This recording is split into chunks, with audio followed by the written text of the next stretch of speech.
My name is Bianca Rey, originally from the Philippines, moved in the United States in 1998, resides in Springfield, Virginia. I've been with my partner for about 11 years, and I work as a project manager at a healthcare organization in Rockville, Maryland. Um, on and off, I would say probably 6, 7 years. I was using the health services in the beginning when I was on hormone therapy. So I was with them. They were my healthcare. They were my healthcare facility to get my hormones, and then I had to, for medical reasons, stop taking hormones just to kind of just self-care. And then I went back with them again last year to partner, to use actually, or seek help with the legal services in order to help me facilitate on the application for my citizenship. So I worked closely with Corey and Amy Nelson and the rest of the team to just get some assistance and guide me on having the right form and documentation in order for me to submit to the immigration, to eliminate the back and forth of the process. I really have to give a lot of credit to the legal department at Whitman-Walker because not only that they're very patient with me, they're very flexible and really just help me navigate the process in my own terms, which I'm sure could be very challenging for them sometimes because we've had some meeting schedule challenges just based on my work. Yeah, but they're very flexible. My journey, so born and raised in the Philippines, as I said earlier.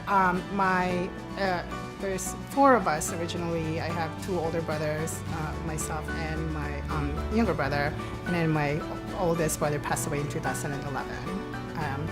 But prior to that, I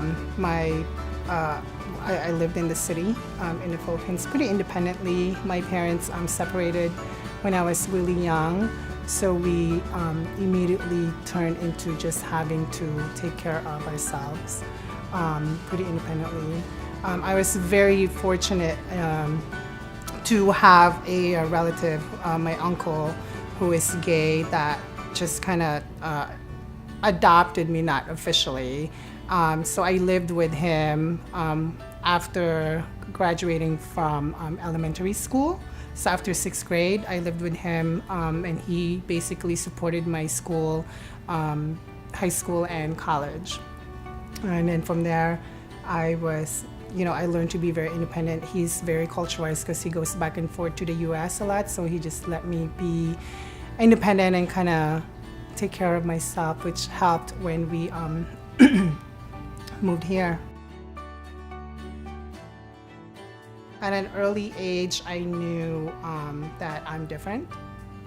I knew that I like playing with more feminine toys, Barbie dolls, cut-out paper dolls, where you cut out, paper dresses and everything. And I remember just having to be who I am at an early age every time I go to the salon. My mom would work all day, and after school I'd walk over there and just remembering, the cape that they use to cover you up when you're doing your, haircut and everything. I would put it on my waist and make it into like a long skirt with a train, and I would just walk back and forth in the hallway in between each of the, hairstylist chair and become like the entertainment while they're getting their hair done. So.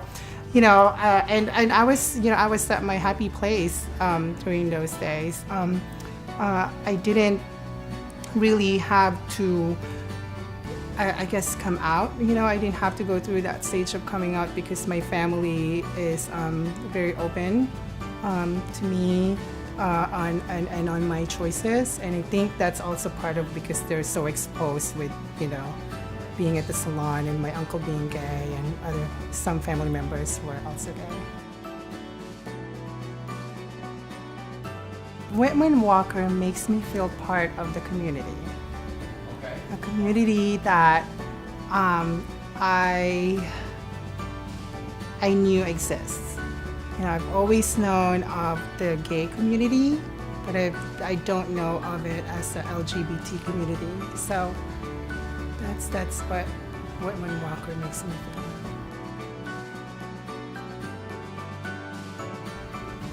When I think of that with Whitman-Walker, I think for me personally, it's just having the opportunity to really make my own decision with guidance and support from Whitman-Walker.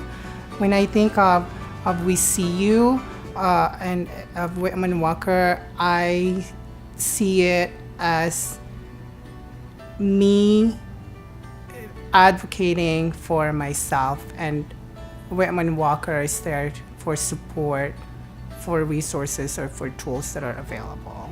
We See You means to me that they understand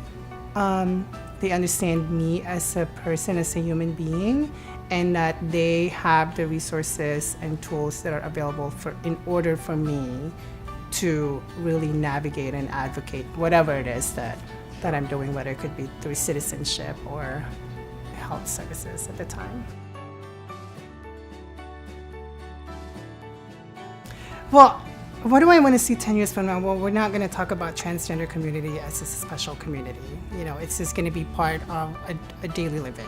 It's just like who we are. We're not. It's not going to be a political platform or a social platform or anything. It's just transgender as human beings. That's mainly how I would like to see the community 10 years from now.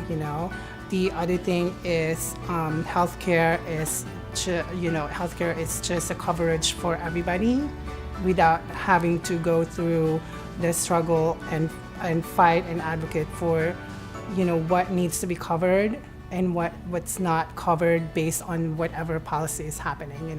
So I would like 10 years from now to just eliminate all of that and just having it the feeling of being normal.